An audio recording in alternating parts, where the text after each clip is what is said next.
Baik, selamat pagi teman-teman semuanya. Terima kasih banyak waktunya untuk pagi hari ini. Kita akan mulai perkuliahan untuk materi negara pasar masyarakat. Untuk pertemuan di pagi hari ini kita akan belajar tentang beberapa hal termasuk economic activities, what is determinant of price, kemudian what is price and what is value. Baik, di pertemuan pada pagi hari ini kita akan mengawali dengan seperti biasa ya, sebelum saya mulai saya minta tolong supaya yang mikrofonnya masih menyala tolong dimatikan supaya tidak ada disturbing suara ketika kita melakukan perkuliahan. Baik, kita mulai. Jadi di dalam aktivitas ekonomi ini, aktivitas ekonomi tentu ya ada yang disebut dengan produsen, yaitu orang yang memproduksi barang dan jasa, kemudian ada yang disebut dengan konsumen, orang yang mengkonsumsi barang tersebut, kemudian konsumen itu sendiri dibagi menjadi dua, first consumer and then like the final end consumer. First consumer itu berarti misalnya Anda ke toko, kemudian Anda beli telur tersebut Anda bawa ke rumah, Anda olah, kemudian menjadi kue, tapi Anda tidak mengkonsumsi kue tersebut, Anda jual kembali kue tersebut, maka final end dari produk tersebut adalah kue. Jadi itu yang disebut dengan final end customer. Customer yang kemudian membeli produk tersebut untuk dia konsumsi secara pribadi. Jadi kalau kita sebut dengan konsumen itu banyak ya. Kalau Anda membeli sesuatu kemudian Anda tidak konsumsi, tapi Anda olah produk tersebut kemudian menjadi produk lain dan dijual, berarti Anda bukan final end customer atau customer akhir.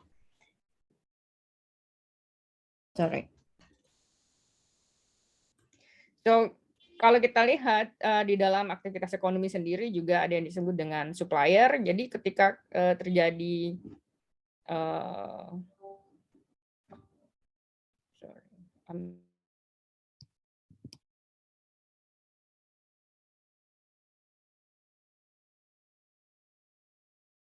jadi ketika kemudian terjadi transferring barang dan jasa baik dari produser ke supplier, itu pasti terjadi pertambahan biaya ya, yang disebut dengan additional cost. Jadi kalau kita lihat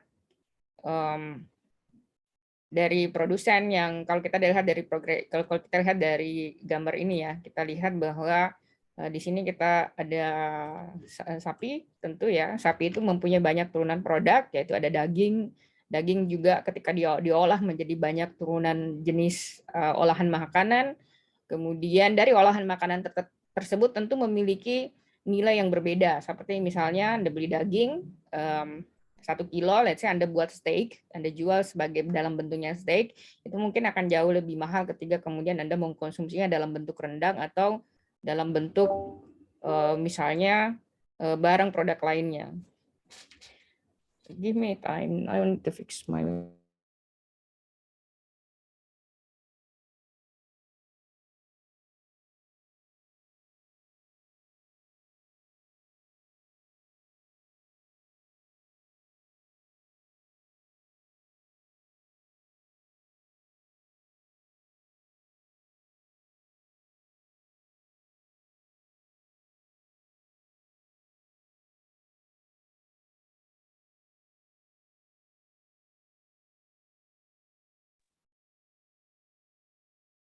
should be fine. Jadi kalau kita lihat, mohon maaf, kita kembali lagi ke pembahasan. Jadi kalau kita lihat sapi itu tentu dia punya banyak jenis turunan dari produk sapi tersebut. Sapi menghasilkan susu, kemudian menghasilkan daging, dari daging tersebut kemudian diolah. Tentu hasilnya itu memiliki jenis yang berbeda, jenis hasil olahan yang berbeda, tentu dengan harga yang berbeda. Seperti misalnya Anda beli 1 kilo daging, kemudian daging tersebut Anda olah, let's say 1 kilonya Anda olah menjadi steak, yang lainnya Anda olah jadi rendang, dan mungkin yang lainnya diolah menjadi goreng-gorengan atau dalam bentuk jenis produk daging lainnya. Tetapi dari hasil olahan tersebut ada beberapa hasil olahan yang memiliki harga yang berbeda. Jadi jadi ada faktor yang mempengaruhi harga di sini. Kalau kita lihat, berarti proses adding value atau proses penambahan nilai dalam aktivitas ekonomi itu terjadi ketika terjadi proses penambahan additional cost. Jadi kalau kita lihat ya seperti biasa, ada dua hal ya. Jadi ada proses perubahan nilai dan harga. Let me see this one. Jadi kalau kita lihat dalam proses perubahan harga tersebut ya, dari dipengaruhi oleh adding value kemudian additional cost. Jadi ketika kemudian daging sapi tersebut diolah menjadi makanan, berubah menjadi steak, mungkin Anda membutuhkan beberapa komponen ingredients gitu, seperti let's say mungkin bawang putih, kemudian black pepper, oil, dan Anda butuh energi seperti misalnya kompor gas dan kompor gasnya untuk menghasilkan sebuah steak. Namun kemudian determinan price, harga akhir dari steak tersebut ditentukan oleh seberapa besar atau seberapa willing customer to pay that product. Misalnya kalau customer ingin membayar steak itu di harga per steak misalnya 400.000, itulah the real price of that steak gitu. Tapi kalau misalnya customer reject that price, berarti harganya bukan di situ. Jadi yang menentukan harga itu adalah customers kalau kita berbicara dalam economic activity. Kemudian yang kedua, value dari produk itu sendiri, seperti misalnya kalau ada steak orang value steak itu sesuatu yang mahal. So it's more fancy, lebih kedengaran mewah ketika Anda mengkonsumsi steak. Itu kita berbicara tentang persepsi yang ada di masyarakat kita ya, dibandingkan kemudian Anda mengkonsumsi rendang. So that's the reasons why price of steak is more expensive daripada price of rendang. Mungkin analoginya seperti itu, ataupun produk olahan daging lainnya.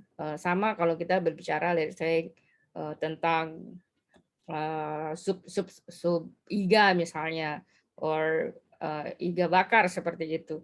So basically the price and the value are different, and then itu kemudian menentukan harga dari final end product tersebut atau harga produk akhir yang akan dikonsumsi oleh konsumen. Kemudian jadi ketika terjadi proses di adding value and additional cost, itu tentu akan mempengaruhi pembentukan harga. Jadi Anda harus lihat di sini bahwa proses ini di adding value kemudian additional cost itu sangat mempengaruhi proses pembentukan harga pada bagian akhir. Jadi kalau misalnya tidak ada proses adding value di situ dan tidak ada proses additional cost di dalam aktivitas bisnis tersebut, maka kemungkinan besar final price-nya itu tidak akan terjadi perubahan yang signifikan. Jadi kalau misalnya di sini di bagian sapi ini kemudian yang dihasilkan hanyalah daging sapi, tentu ketika dijual dalam bentuk sapi harganya akan tentu lebih murah dibandingkan sudah dipotong dalam bentuk daging, karena ada additional cost di situ. Untuk memotong sapi tersebut ada cost, untuk memotong daging tersebut ada labor time ya, waktu kerja yang harus dikeluarkan untuk memotong daging tersebut, sehingga kemudian dia hasil produknya adalah daging, gitu kan? Jadi harga ketika dia animal, ketika dia sapi, kemudian berubah bentuk menjadi daging, itu sudah ada adding value di situ. Sudah ada adding value, sudah ada additional cost. Additional cost-nya itu bisa dilihat dari alat yang dipakai, kemudian waktu dari labor itu sendiri. Nah, itulah kemudian yang ketika diakumulasi dia membentuk pembentukan harga baru. Yang harga dasarnya awalnya adalah harga sapi itu sendiri, kemudian terjadi adding value, kemudian ada additional cost yang digunakan di situ, maka terbentuklah pembentukan harga baru. Sekarang kalau kita lihat, berarti di sini ada hal-hal yang sangat penting untuk kita cermati bersama. Seperti misalnya production factor, mungkin kita sudah belajar sebelumnya, atau mungkin Anda sudah belajar sebelumnya dan sudah mungkin dibahas di pertemuan I don't know, di kelas pembahasan ketika waktu SMA, atau mungkin dari kelas lain Anda belajar tentang apa yang dimaksud dengan faktor-faktor produksi. Jadi ada beberapa bagian yang sangat signifikan, yang sangat penting untuk kita ketahui, bahwa kita dalam memproduksi sesuatu, sebenarnya dalam kegiatan ekonomi itu, kalau kita lihat kegiatan produksi itu adalah kegiatan yang paling penting. Ya, jadi kalau misalnya satu negara atau satu kegiatan ekonomi tidak memproduksi barang dan jasa, itulah sebabnya kenapa di dalam negara tersebut dia biasanya ya tidak memiliki pertumbuhan ekonomi yang bagus. Kenapa? Karena dia tidak memproduksi the real production, tidak ada produksi yang jelas gitu di dalam negara tersebut. Dan produksi itu harus memiliki nilai value pembentukan harga baru. Misalnya kalau kita lihat, kita memang memiliki sumber daya alam. Misalnya kita mengekspor batu bara, kita mengekspor nikel, jenis sumber daya alam lainnya, tetapi yang terjadi adalah kita menjualnya dalam bentuk barang itu sendiri. Misalnya kalau kita produksi sapi, kita ekspornya sapi aja. Kita nggak mengekspornya dalam bentuk proses yang ada adding value dan additional cost-nya. Sehingga kemudian harga barang tersebut menjadi murah nilai jualnya dibandingkan kalau kita memproduksi itu sendiri. Saya sering memberikan contoh seperti misalnya kita produksi batu bara. Jadi batu bara itu kita produksi nikel. Jadi kalau kita lihat kita ekspor ke luar negeri, kemudian dari luar negeri mereka menjual baterai kepada kita. Jadi which is basically baterai itu di dalamnya ada unsur batu bara, dan kalau kita beli baterai listrik di situ ada unsur nikel di dalamnya. So basically we sell something is lebih murah, kemudian kita membeli barang yang jauh lebih mahal. Itu tidak ada proses, akan ada additional pembentukan harga baru di situ. Kita nggak mendapatkan untung karena kita menjual produknya the raw by itself. Sekarang kalau kita lihat production factor dari pendekatan Adam Smith, atau biasa kita kenal dengan Smithian ideas, kita kenal ada yang disebut dengan land. Jadi yang punya tanah, dan kita kembali kepada pendekatan fisiokratisme ya, mungkin itu sebabnya kenapa pengantar ekonomi politik dengan state market society itu sangat berhubungan. Jadi kalau kita lihat dari pendekatan fisiokratisme sebelumnya, bahwa land, pemilik tanah itu, kemudian buruh itu sendiri merupakan, petani itu sendiri merupakan sumber production factor yang sangat penting sekali. Jadi kalau kita lihat ada dua perbedaan signifikan antara production factor atau faktor produksi menurut Adam Smith, kemudian faktor produksi menurut Karl Marx. Jadi sampai Anda kuliah di universitas manapun, kalau Anda mengambil ilmu ekonomi atau mengambil ilmu political economy, international political economy, pokoknya ada hubungannya dengan ekonomi, Anda akan selalu dihadapkan pada dua pemikiran utama, either dia Smithian perspektif, kemudian Marxian perspektif. Karena pembentukan ide Smithian perspektif dan Marxian perspektif ini menentukan adopsi filosofi dan paradigma yang terbentuk di abad ke-19 dan 20. Jadi sampai sekarang kita akan selalu reverse kepada mereka atau kembali lagi pada pendekatan mereka.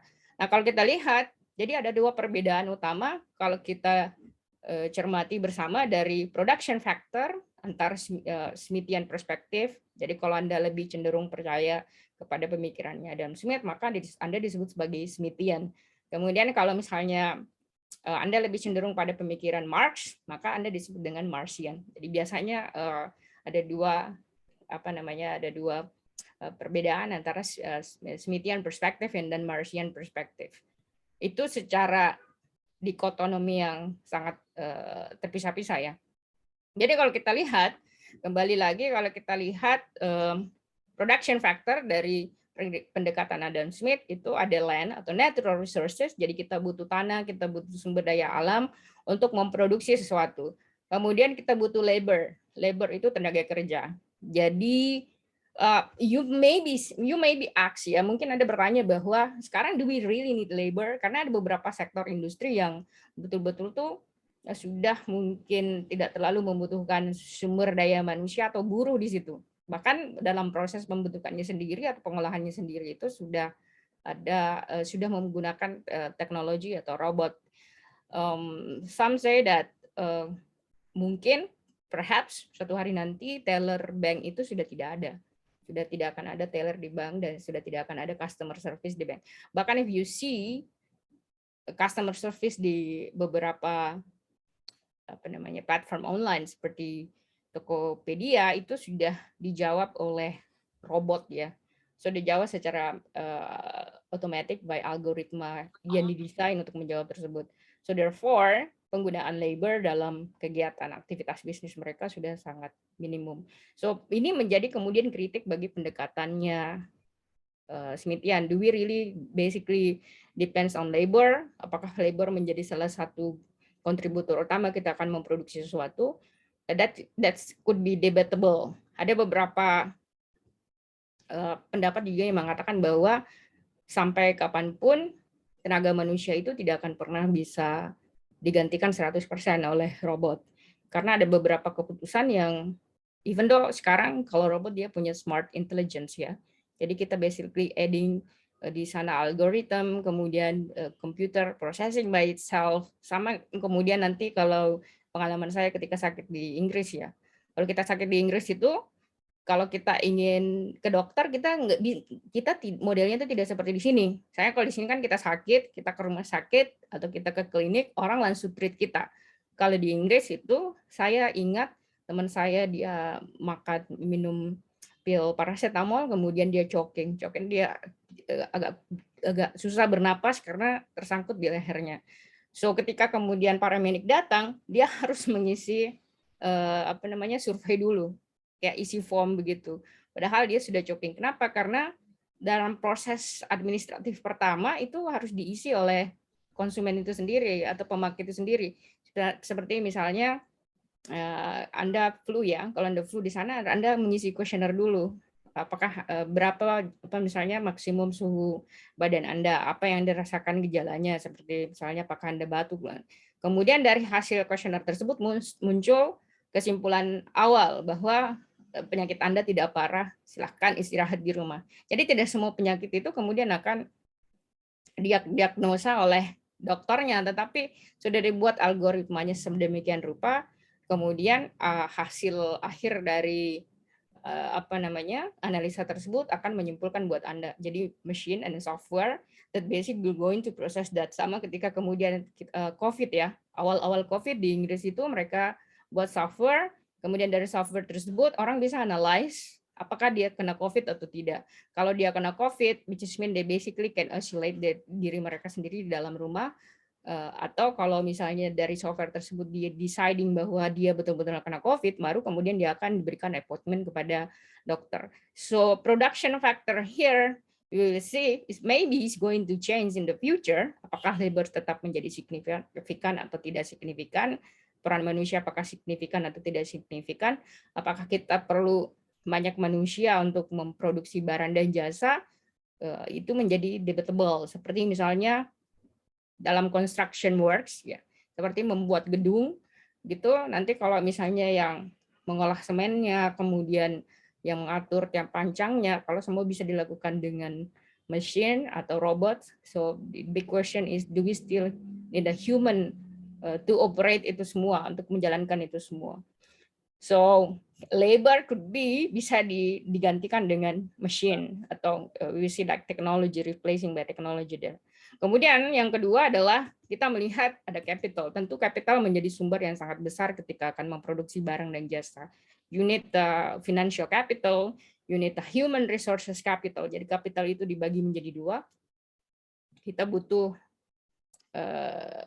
financial capital. Anda harus punya kemampuan finansial yang cukup untuk memproduksi sesuatu. Kemudian Anda harus punya human resources, skill, skill atau bakat atau kemampuan yang Anda bisa gunakan kemampuan tersebut untuk digabungkan dengan kemampuan finansial Anda untuk memproduksi barang dan jasa. Kemudian yang terakhir ada yang disebut dengan entrepreneur. Jadi entrepreneurs ini disebut oleh Smithian sebagai sebuah faktor produksi. Kenapa entrepreneurs? Jadi bedakan entrepreneur dengan pedagang ya. Jadi kalau Anda berdagang itu Anda membeli barang untuk dijual kembali. Kalau entrepreneur, dia membeli barang, mengolah barang tersebut untuk dijual kembali. Jadi di entrepreneurs ini ada proses pengolahan dari bahan baku menjadi produk setengah jadi atau menjadi produk yang jadi, final product. Itu yang disebut dengan entrepreneur. Jadi ada proses adding value di situ. Jadi kalau Anda lihat pengusaha di Indonesia, itu ada pengusaha yang jenisnya dia entrepreneurs, ada jenis pengusaha yang sifatnya dia pedagang. Pedagang itu ya seperti pedagang di pasar, dia beli barang, kemudian dijual kembali, dia dapat selisih untung dari itu. Biasanya orang pedagang ini, dia orientasinya pada price, dia tidak orientasi pada value. Apa yang disebut dengan orientasi pada price, dia hanya peduli saya beli barang ini, saya akan jual segini, untung saya segini. Tapi kalau misalnya di entrepreneurs, dia basically seeking a long term.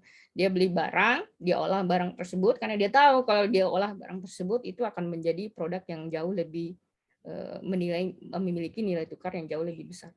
Sama dengan ketika Anda lihat sapi ini ya, di sapi ini dia kan produksi daging, tapi dia juga let's say dia produksi susu ya. Jadi kalau dia petani atau peternak sapi tersebut menghasilkan produk turunan seperti misalnya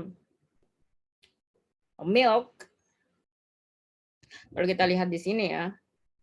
Jadi kalau misalnya dia produksi milk, tentu kalau dia jual dalam bentuk milk itu sendiri, harganya akan murah. Tapi kalau misalnya dia olah milk itu menjadi yogurt, seperti di sini, berarti ada proses additional benefit di situ. Ada additional cost yang digunakan, ada additional value, dan orang yang customer itu mendapatkan nilai tambah yang lebih, sehingga kemudian harga milk dengan harga yogurt itu memiliki nilai harga yang berbeda. So, Anda kalau ditanya tentang proses pembentukan harga, itu harus dijawab bahwa di dalam proses pembentukan harga itu ada proses adding value dan kemudian ada additional cost di dalam proses pembentukan harga tersebut. Kemudian kita lihat faktor produksi menurut pendekatan Karl Marx. Jadi kalau Karl Marx itu melihat bahwa faktor produksi itu pertama adalah the personal activity of the man. Jadi pekerjaan itu sendiri. Jadi apa yang dikerjakan oleh orang tersebut, labor tersebut, buruh tersebut, itulah faktor produksinya, gitu kan? Seperti misalnya seorang memproduksi kursi, berarti faktor produksinya adalah apa namanya? Kalau orang craftsman ya, orang yang kemudian memproduksi, let's say kursi tersebut. Kemudian the subject of the work. Jadi kalau kita lihat pertama adalah aktivitas dari buruh tersebut. Jadi pekerjaan buruh itu seperti misalnya petani gitu kan, aktivitasnya apa? Bertani. Nah, itu yang disebut dengan faktor produksi menurut Karl Marx. Kemudian kedua, the subject of the work. Jadi apa yang dikerjakan? Seperti misalnya dia petani, pertama profesinya petani, kemudian yang kedua dia bertani, dia mengolah lahan kemudian menjadi hasil pertanian. Nah, itu yang disebut dengan subject of work. Itu masuk dalam faktor produksi.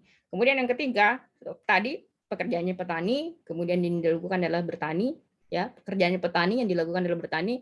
Kemudian yang ketiga adalah instrumen yang digunakan untuk melakukan kegiatan tersebut, seperti misalnya petani membutuhkan cangkul, membutuhkan semprotan atau membutuhkan instrumen-instrumen lainnya, maka itulah disebut dengan faktor produksi menurut Marx. Jadi pertama, pekerjaan itu sendiri, aktivitas dari pekerjaan itu sendiri, seperti misalnya dia petani, jadi petani itu adalah faktor produksinya, kemudian kegiatan bertani itu adalah faktor produksinya, dan instrumen yang digunakan untuk melakukan pertanian itu yang disebut dengan faktor produksi menurut Karl Marx, menurut pendapat Karl Marx. Jadi ada dua pendekatan yang pola pikir yang cukup berbeda dari pendekatan Adam Smith dan Karl Marx. Jadi ini mungkin Anda bertanya, so which one is the right thing?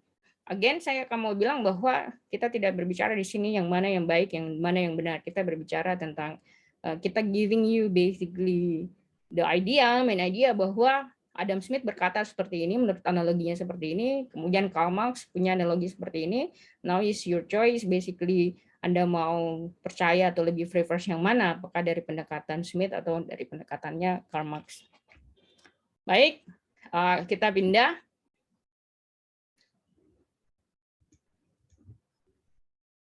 Sekarang kita berbicara determinant of demand. Jadi sebenarnya apa yang mempengaruhi dari permintaan tersebut? Jadi barang itu hanya bisa terjadi kegiatan jual beli kalau ada permintaan, ya. Tidak mungkin terjadi proses jual beli kalau tidak ada yang meminta barang tersebut. Nah, sekarang apa yang mempengaruhi permintaan seseorang terhadap barang dan jasa? Yang pertama adalah kita lihat adalah the price of good. Jadi harga barang itu sendiri. Biasanya kalau kita lihat dalam prinsip ekonomi, semakin tinggi harga barang, maka akan semakin tinggi harga barang, semakin sedikit barang yang tersedia, maka demand terhadap barang tersebut kalau dia tinggi, harganya biasanya akan turun. Jadi ketika kemudian kita mau menekan demand terhadap satu barang, maka harganya harus dinaikkan. Saya berikan contoh seperti ini ya, rokok gitu kan.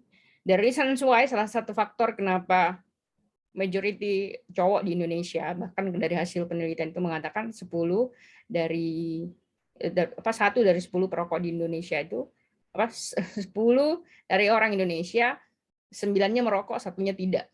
Itu berarti 90% laki-laki di Indonesia itu merokok. Bahkan kita punya persepsi bahwa yang disebut laki-laki itu adalah merokok. The reasons why kenapa orang di Indonesia itu banyak yang merokok karena harganya sangat murah sekali. I don't know, is it like 20.000? Ada bahkan yang mungkin kurang dari 20.000 harga satu bungkus rokok ya. I'm not too familiar dengan harga rokok karena saya bukan perokok. But again, I think one factor yang menyebabkan harga rokok menyebabkan orang mengkonsumsi rokok secara masif di Indonesia itu karena harga dari barang tersebut cukup rendah. Nah, caranya supaya kemudian orang tersebut mengurangi konsumsinya terhadap rokok yang bisa kita lakukan adalah dinaikkan harganya. Jadi ketika harga barang itu naik, demand terhadap barang tersebut akan turun. Tapi kalau misalnya harga barang tersebut rendah, maka demand terhadap barang tersebut akan naik. Itu sebabnya kalau kita ingin meningkatkan konsumsi masyarakat terhadap sayur-sayuran dan buah-buahan, yang bisa kita lakukan sebenarnya adalah menekan harganya. Jadi membuat produksi yang banyak sehingga barang tersedia yang banyak itu menyebabkan harga menjadi rendah karena kompetisinya menjadi tidak terlalu rigid ya, tidak terlalu kompetitif gitu. Jadi biasanya orang akan sering mengkonsumsi barang tersebut karena memang barang tersebut tersedia dan harganya murah. Saya berikan contoh daging ya. Kalau di Eropa, di Amerika Serikat, orang mengkonsumsi daging sapi itu adalah satu hal yang very common gitu. Like every day, most people itu bisa konsumsi steak.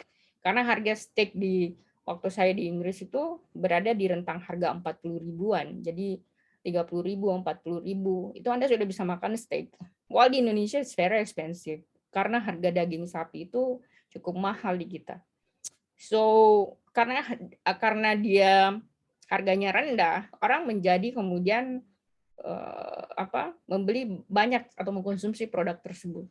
Jadi kalau Anda lihat di luar negeri, orang mengkonsumsi daging itu seperti orang Indonesia mengkonsumsi beras. Karena kita beras di sini murah, while di sana itu beras itu mahal. Jadi kecenderungan kita untuk mengkonsumsi barang itu karena disebabkan pertama adalah harga ya dan ketersediaan dari barang itu sendiri.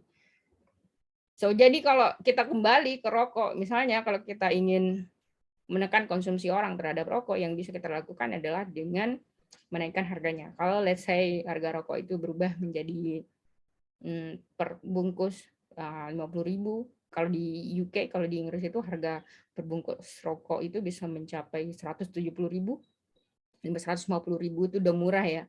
170.000 bahkan ada yang 200.000 per satu bungkus. Orang yang berpikir kalau saya merokok ini wasting so much money gitu.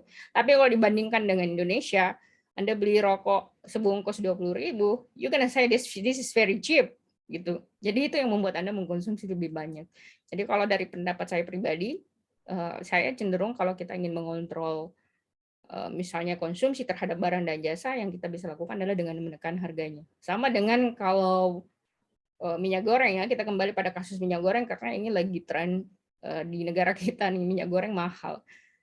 In some senses menurut saya, ini pendapat pribadi saya ya, I may be tidak sependapat, kalian mungkin tidak sependapat dengan saya, tapi I think in some senses dalam pendapat saya bahwa bagus juga kalau harga minyak goreng itu naik, karena kita adalah orang yang cenderung pola hidupnya itu tidak sehat gitu. Kita lihat snack-snack yang kita konsumsi itu dia very deep fried food, makanan yang digoreng dengan minyak ya. We don't know, Anda suka makan gorengan gitu. You don't know basically minyak itu sudah dipakai berapa dan kemudian dimasukkan apa di situ, you never know. Kemudian tidak sehat. Second, kita suka mengkonsumsi karbohidrat yang tinggi. Jadi kita makannya nasi every day, sarapan nasi, makan siang nasi, makan malam nasi dengan Indomie. So basically we don't have a range of nutrition yang kita konsumsi. All carbohydrates, kemudian fried food. So I think in my opinion, nggak ada bagusnya juga mungkin orang harga minyak itu naik. Ini agak selfish ya. Dengan asumsi bahwa orang akan mengurangi konsumsinya terhadap minyak goreng karena menurut saya itu kurang sehat. So ada beberapa advantage gitu ya, keuntungan ketika kemudian harga minyak goreng itu naik. So now we talking about the price of good ya. Jadi yang mempengaruhi demand terhadap produk itu tentu adalah harga dari barang itu sendiri. Kemudian yang kedua adalah the price of the related product. Saya berikan contoh mungkin lebih sederhana seperti ini.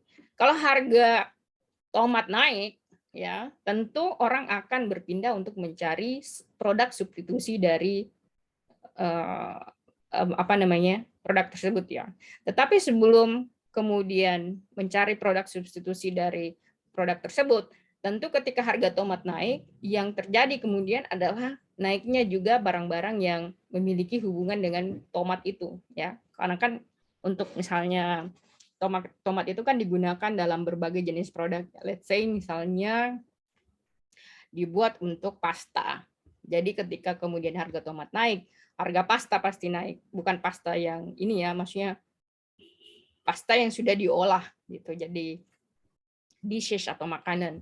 Jadi ketika harga tomat naik, harga barang-barang yang menggunakan tomat itu juga pasti naik. Seperti misalnya Anda beli pecel lele, kemudian pecel ayam, pecel bebek, whatever it is yang menggunakan sambal, pasti itu harganya naik.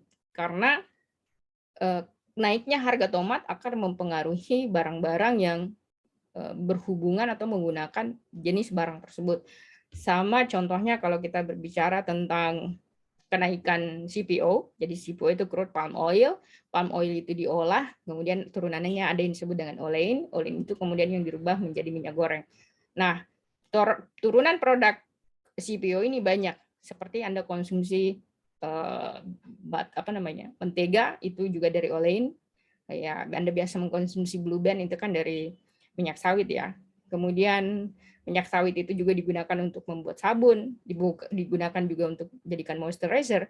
Jadi ketika harga dari CPO itu naik di pasar dunia, kenaikan harga barang-barang yang menggunakan produk turunan dari CPO itu juga akan naik, seperti harga sabun akan naik, kemudian tentu harga hand body akan naik, kemudian harga mentega juga akan naik. Jadi itu produk turunnya pasti akan mengikuti dari kenaikan dasar dari produk dasarnya itu sendiri ya.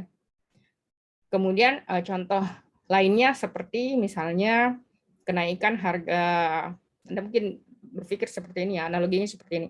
Terjadi perang antara Ukraina dan Rusia. Kemudian Ukraina dan Rusia ini adalah produsen minyak terbesar di dunia.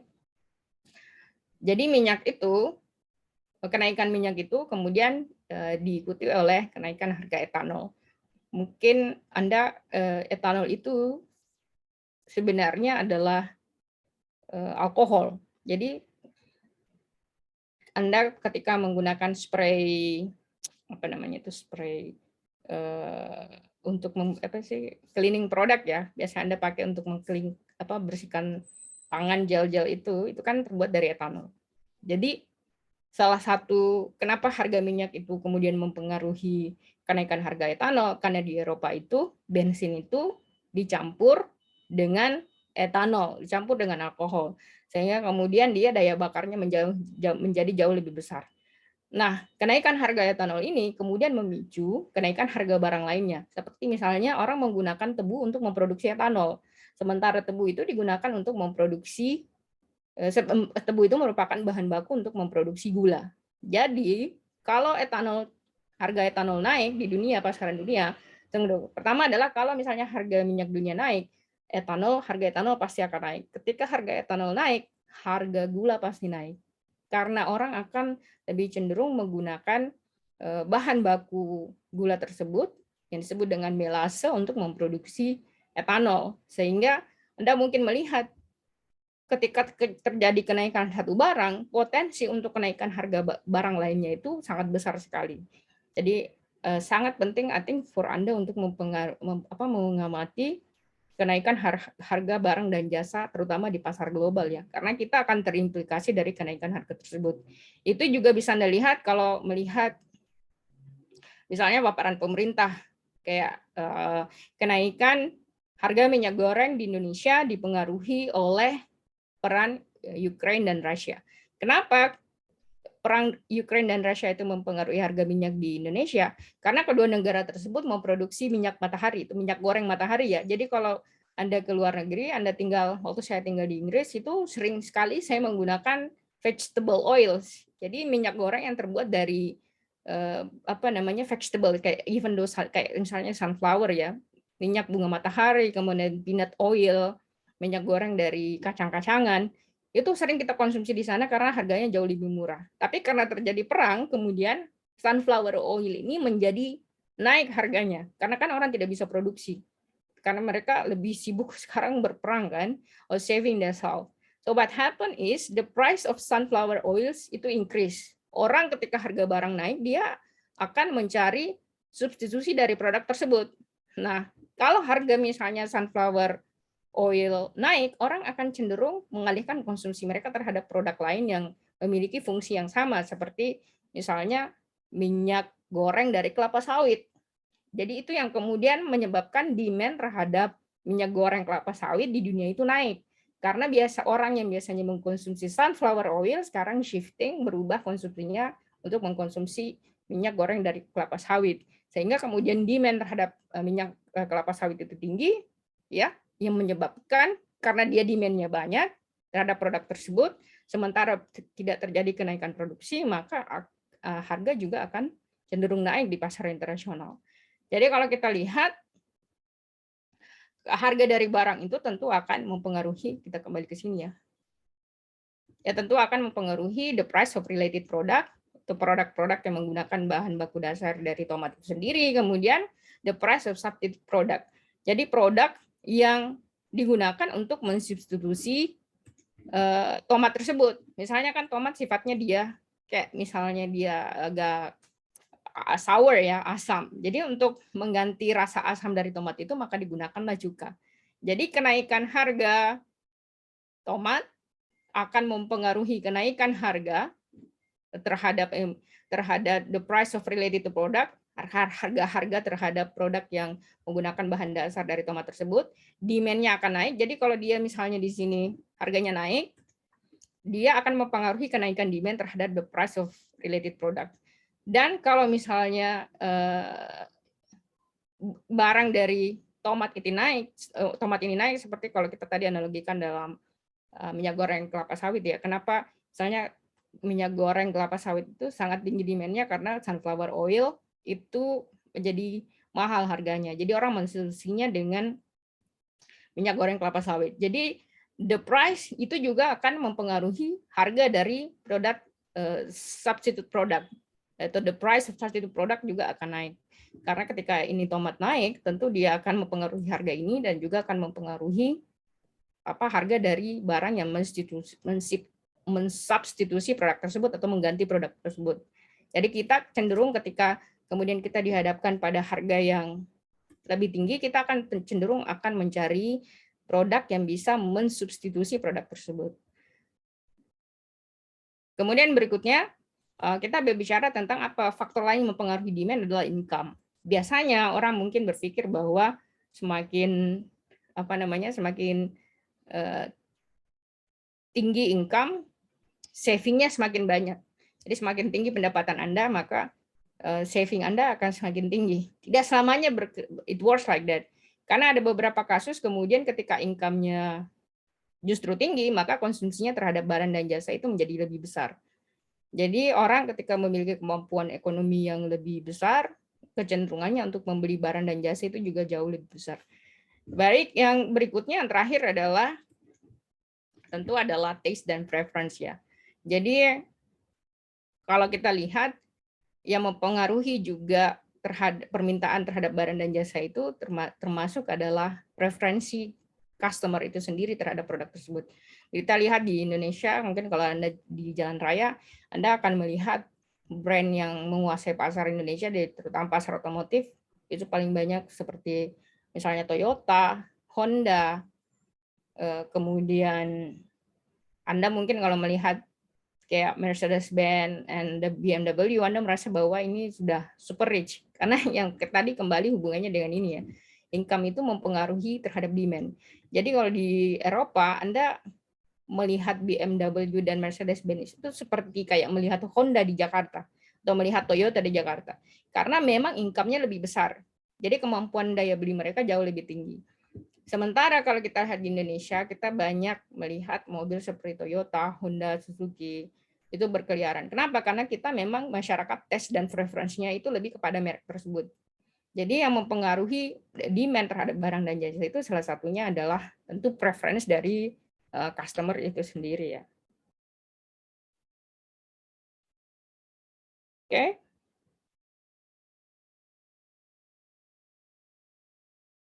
Ada pertanyaan sampai di sini silahkan. Kalau tidak kita lanjutkan ya.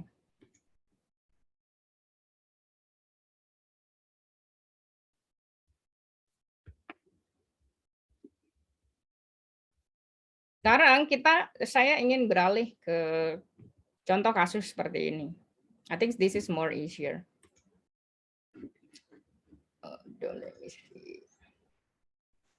Sekarang kita lihat, jadi sebenarnya di dalam kegiatan ekonomi itu terjadi perbedaan pendapat antara bagaimana menentukan harga dan bagaimana menentukan value dari produk tersebut. Karena price and value itu berbeda. Saya berikan contoh, misalnya, saya berikan contoh, misalnya ini ya. Kita lihat, I don't know, maybe some of you, saya harap Anda mungkin kenal produk Supreme ya. Itu salah satu produk yang dipakai oleh artis-artis terkenal seperti Justin Bieber, dan harganya itu menjadi sangat luar biasa. Jadi harga kaos Supreme itu bisa paling murah itu $1.000. Jadi kan function dari clothes itu kan sebenarnya digunakan untuk Anda pakai melindungi Anda dari sinar matahari, kemudian menutupi bagian anggota tubuh Anda yang secara sosial masyarakat itu dipersepsikan itu harus ditutupi kan.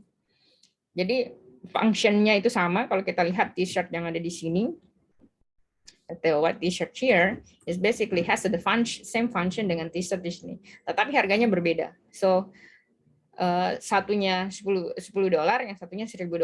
Kalau kita lihat dari functionnya sama. Kemudian yang kedua, jadi fungsinya sama ya sebagai baju. Kemudian let's say cost of production-nya mungkin sedikit berbeda karena di sini dia polos, tidak ada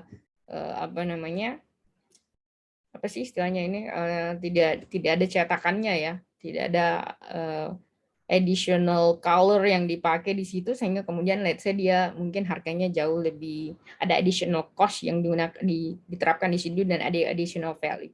Namun kalau kita lihat pergerakan dari additional value dan additional price di kedua barang ini sangat tidak make sense. Menurut saya ya, kalau saya akan menjadi customer yang cukup rasional dan mengatakan I will never buy Supreme, saya nggak akan pernah beli Supreme. Kenapa? Is it because I cannot afford it, atau saya nggak bisa beli dengan kemampuan ekonomi saya? Saya cukup bisa membeli produk tersebut, bukan saya karena nggak punya uang, but I think is useless dan tidak ada value-nya menurut saya ketika membeli produk ini dibandingkan dengan produk t-shirt ini, karena menurut saya function-nya sama. Jadi I don't think like it has the same value. Tetapi itu kalau kita berbicara tentang value itu berbeda setiap orang. Sama seperti kalau saya mau analogikan, kalau kita lihat di sini ya, ada orang yang membeli fish atau ikan gitu kan. Mungkin ada let's say si penjual, let's say kita lihat penjual ini ingin menjual fish-nya kepada customer ini ya. Customer, let's say kita anggaplah dia customer ya. Customer ini kemudian dia bilang bahwa kamu bisa membeli ikan saya dengan harga misalnya 50.000 per kilo gitu. Dia mungkin karena dia nggak suka ikan, dia mengatakan Anda kasih saya juga 10.000, saya nggak mau beli karena I don't like fish. Jadi value buat dia itu berbeda. Even though sebenarnya kalau dari penjual ini dia sudah menentukan harga atau determine the price, ya kan? Tapi karena dia adalah yang customers, dia basically menentukan terhadap demand. Jadi even though dia lowering the price karena dia nggak suka fish, maka harganya itu value-nya itu menurut dia itu even harganya jauh lebih murah, dia nggak mau beli karena menurut dia value-nya berbeda buat dia kan dia nggak suka ikan kan. Tapi kalau misalnya di perempuan ini kalau kita lihat, let's say dia adalah penyuka ikan, kemudian dia menawarkan $10, tadi kalau dia menawarkan ke laki-laki ini let's say $5, dan menurut even though menurut dia sudah sangat murah sekali, tapi karena dia nggak suka ikan, maka value-nya menjadi rendah, ya kan? Kalau buat perempuan ini, let's say, kalau dia ditawari dengan $10, ya, dan dia adalah orang yang suka fish, maka dengan $10 itu menurut dia worth it, segitu value-nya. Sama ketika Anda berkata, menganalogikan perbedaan orang yang menyukai handphone namanya Apple berdasarkan iOS dengan Android kan. Kenapa? Karena mungkin value bagi setiap customers itu berbeda. Menurut Anda mungkin ketika menggunakan iPhone ada nilai value yang tersendiri dibandingkan kemudian Anda menggunakan let's say Android. So that is the difference between price and value. Jadi pedagang boleh menentukan price, ya boleh menentukan price, tentu ada bargaining price di sini. Kalau misalnya dia menjual ke perempuan ini mengatakan bahwa saya mau jual let's say $10, tapi perempuan ini mengatakan saya merasa kayaknya nilainya tidak $10 deh. Bisa nggak kasih saya let's say $8? Jadi ada proses changing the price there, karena changing the price ini ditentukan oleh value yang diadopsi, dipersepsi oleh customer, juga ditentukan oleh value yang mau ditawarkan oleh penjual itu sendiri. Jadi itulah yang disebut dengan salah satu contoh ya, bagaimana price dan value itu kemudian terbentuk. Kita kembali bahwa saya ingin memberikan contoh seperti ini, karena di dalam perdebatan ekonomi itu ada beberapa permasalahan dalam pasar ya. Permasalahan pertama adalah bagaimana sih kita menentukan harga dan value.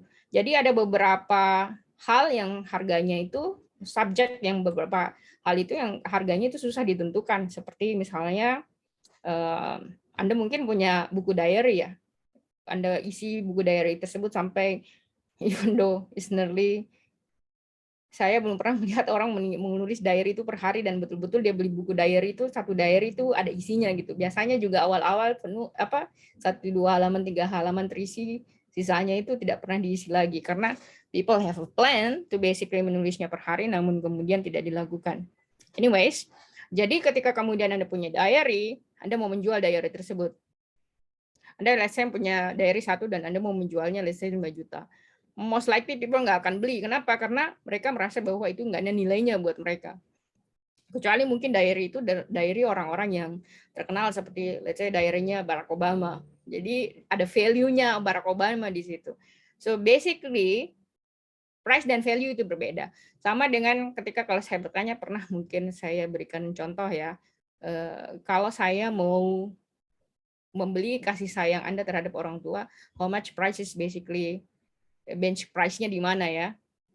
Misalnya nih ya, untuk membuat orang tua Anda sayang kepada Anda, berapa harga yang harus Anda keluarkan. Itu kan nggak susah untuk ditentukan bench price-nya. Sama dengan kalau mau dikuantitatifkan, berapa harga yang harus dikeluarkan untuk menyamai rasa cinta orang tua terhadap anak. Nah, mungkin Anda juga melihat, tapi kan ada beberapa kasus orang tua yang menjual anak atau anak yang menjual orang tua. Bagaimana kita penentuan harganya di situ? So, sometimes makanya terjadi perdebatan antara price dan value. Jadi kalau menurut Smith, apa yang menentukan how and who determine the price and value, siapa dan how, bagaimana dan siapa yang akan menentukan harga dan value tersebut. Jadi menurut Smith, pembentukan harga itu berasal dari means itu faktor-faktor produksi dan cost of production. Jadi kembali lagi kalau kita lihat, jadi menurut Smith, yang membentuk harga tersebut, yang membentuk harga dan nilai adalah faktor produksi, which is land, labor, capital, and entrepreneurs, yang kemudian ditambah dengan cost of production atau biaya produksi. Itulah kemudian yang menentukan harga dan value nilai dari produk, barang, dan jasa. Kemudian menurut David Ricardo, harga itu ditentukan by cost, not utility. Jadi yang menentukan harga itu adalah berapa biaya yang harus kita keluarkan.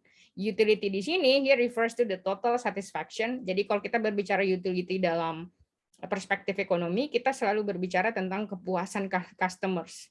Jadi ketika customers tersebut sudah mengkonsumsi barang, kemudian dia puas dengan barang tersebut, let's say Anda beli sampo. kemudian shampoo itu Anda pakai, Anda suka sekali shampoo tersebut, karena let's say mengurangi dandruff, etc., dan lembut gitu kan.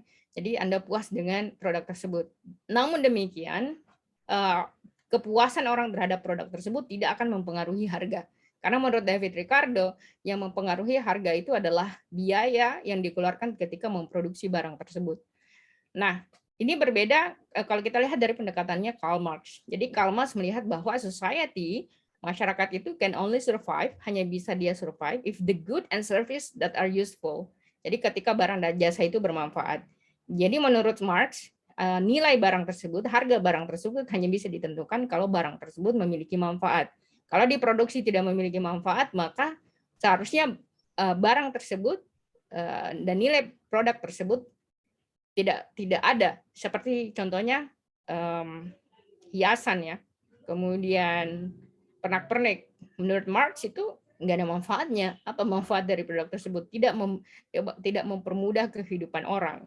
So jadi menurut Karl Marx itu nggak ada nilainya ya. So ini berarti berbeda dengan Smith Ricardo pendapatnya, karena menurut Smith ya harga barang itu ditentukan oleh faktor produksi dan biaya produksi, sementara dia tidak peduli dengan jenis function dari barang tersebut gitu, selama kemudian customer is willing to pay.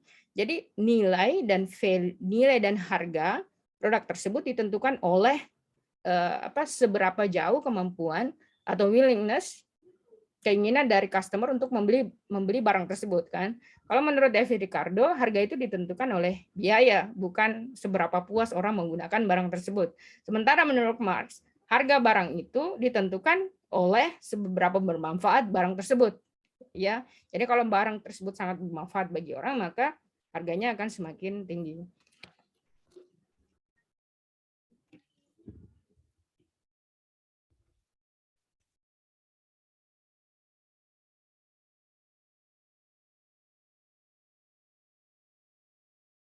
Jadi kalau kita lihat ya, labor di sini dalam pendekatannya Marx, labor always produce surplus. Jadi menurut Marx,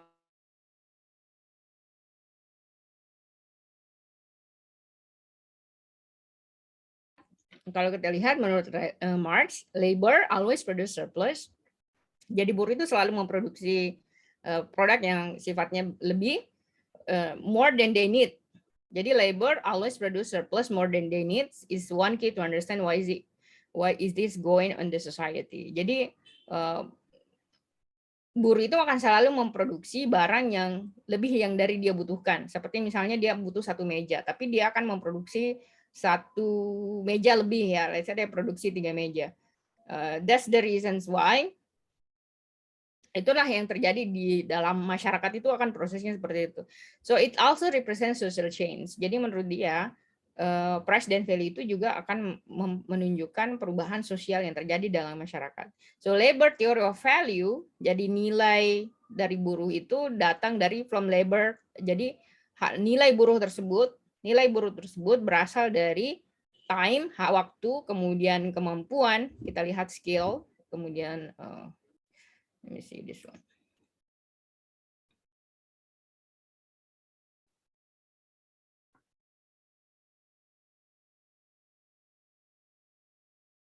Jadi kalau kita lihat, jadi labor theory of value, ya nilai dari buruh itu ditentukan dari waktunya, kemudian skillnya, kemudian effortnya.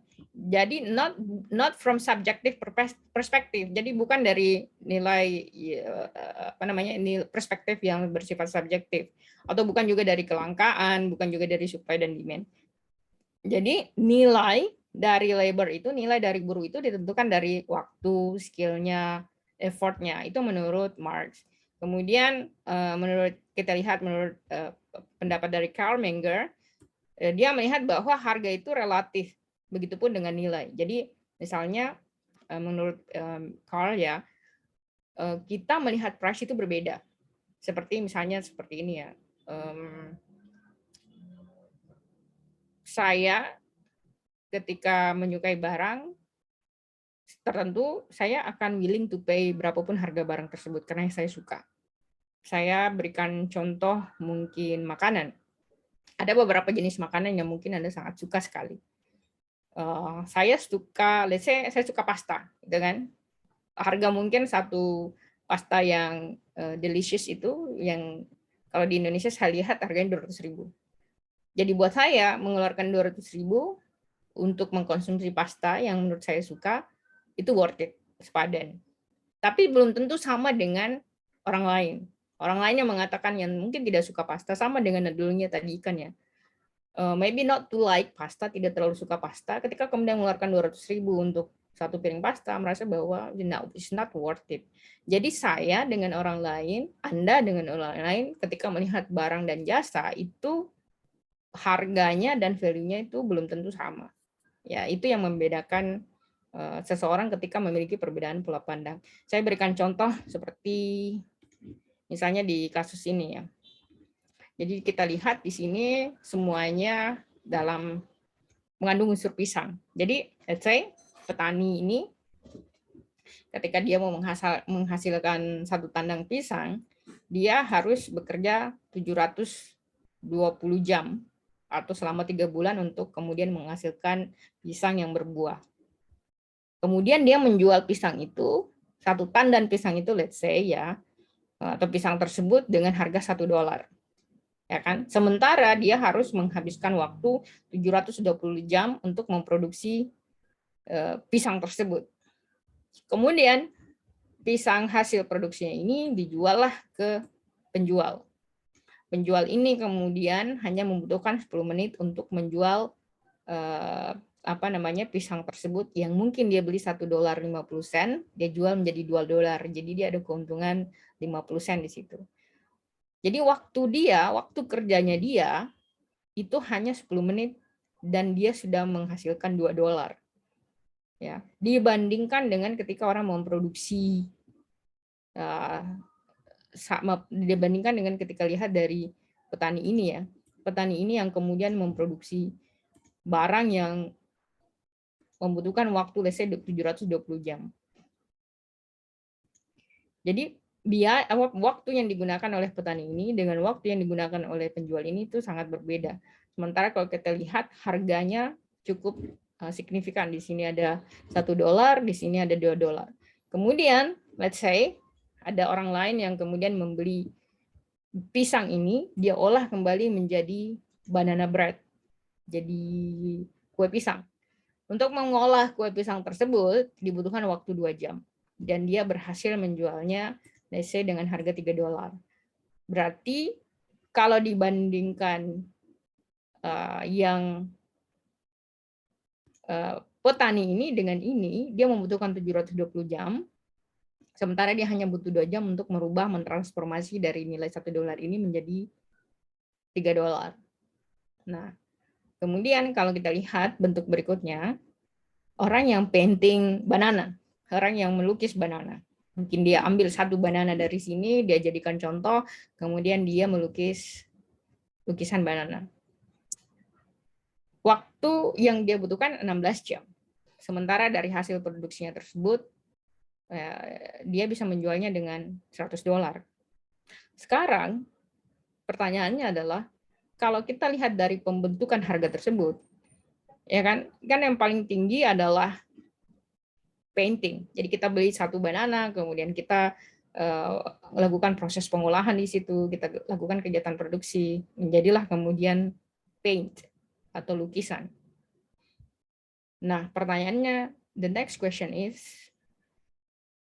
kalau menurut pendapat kalian, mungkin pasti terjadi perbedaan pendapat ya, yang mana sebenarnya di sini yang harganya harus lebih tinggi?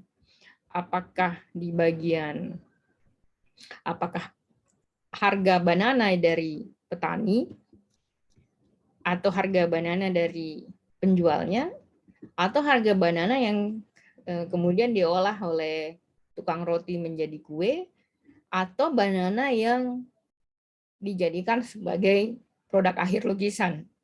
Jadi karena di sini ada 4 jenis produk ya, dengan 4 jenis harga. Sementara kalau kita berbicara, kalau kita memakai pendekatannya Karl Marx, menurut Karl Marx, seharusnya harga itu ditentukan oleh berapa lama orang bekerja.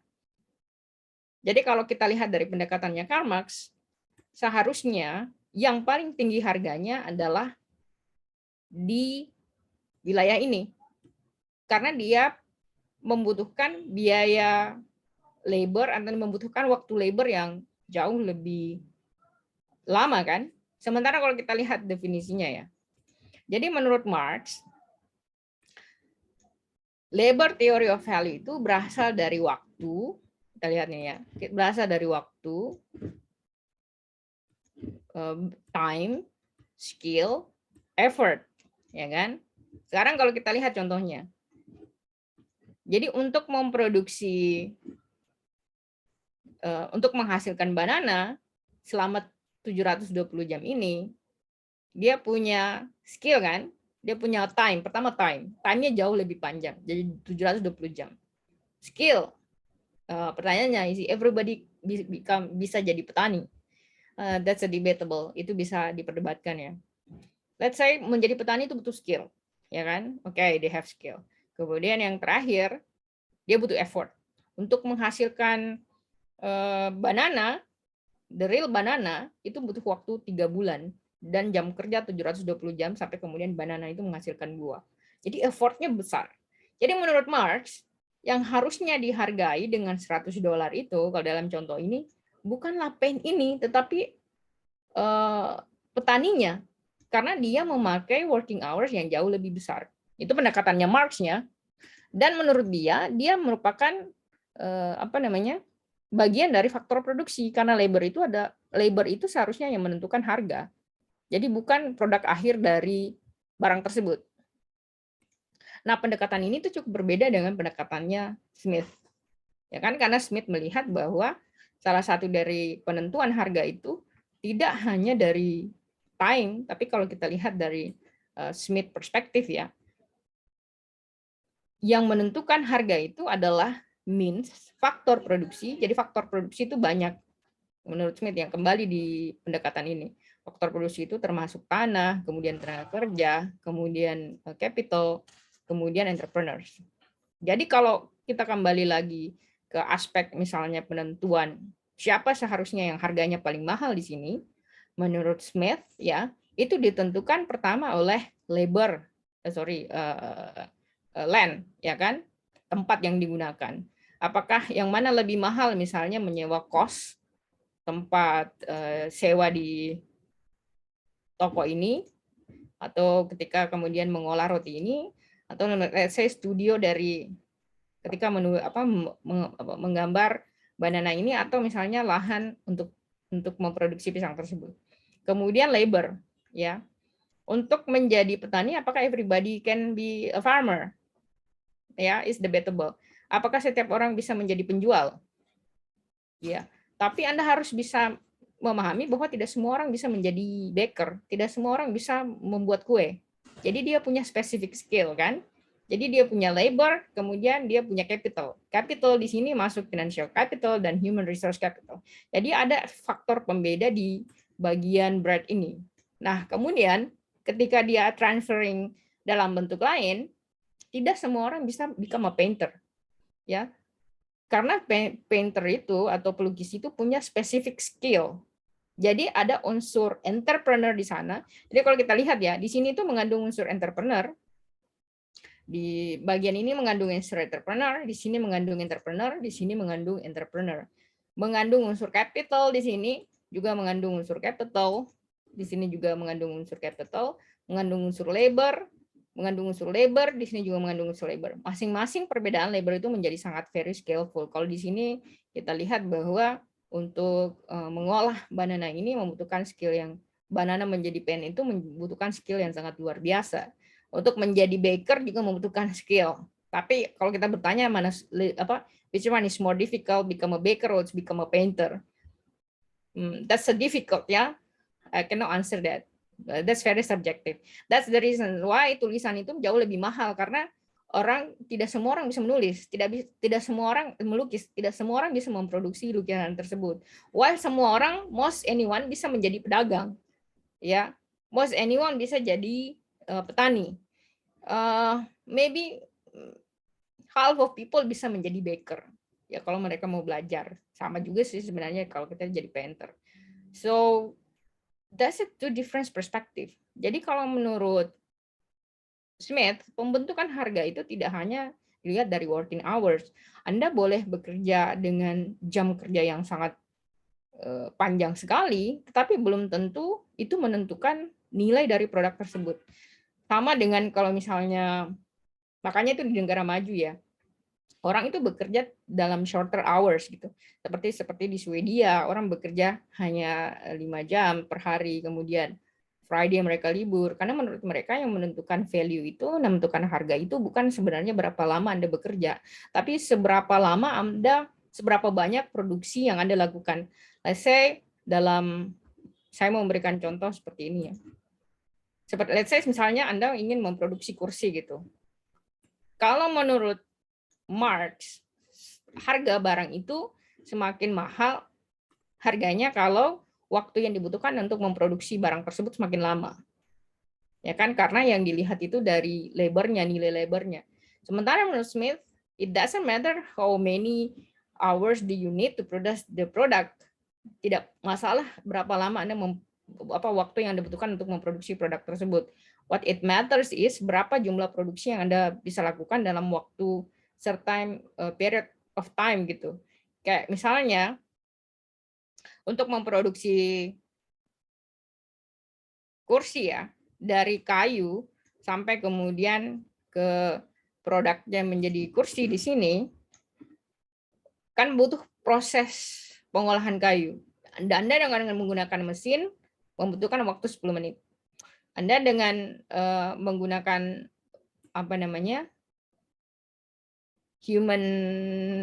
kemampuan manusia, misalnya Anda menggunakan kapak, Anda membutuhkan 10 jam untuk menghasilkan masing-masing satu kursi ya, untuk mengolah kayu tersebut menjadi kursi.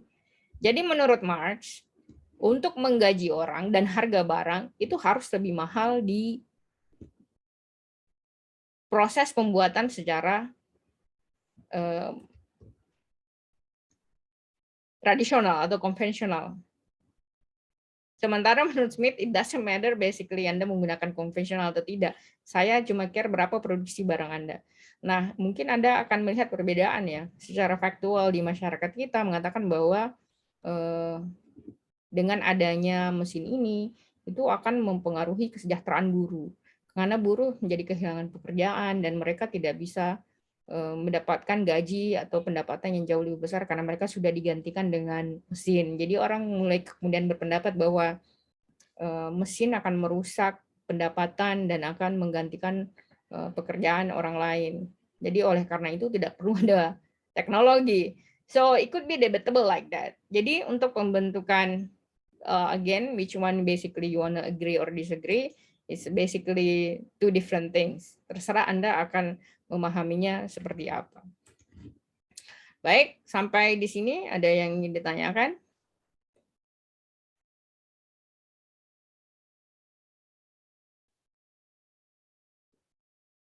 Kalau tidak ada yang ingin ditanyakan, mungkin kita cukupkan materi untuk hari ini. Kita bisa lanjutkan di pertemuan berikutnya. Terima kasih banyak atas waktu yang sudah diberikan. I wish you have a very good day. Bye everyone. Thank you, Miss. Terima kasih, You, Miss. Miss.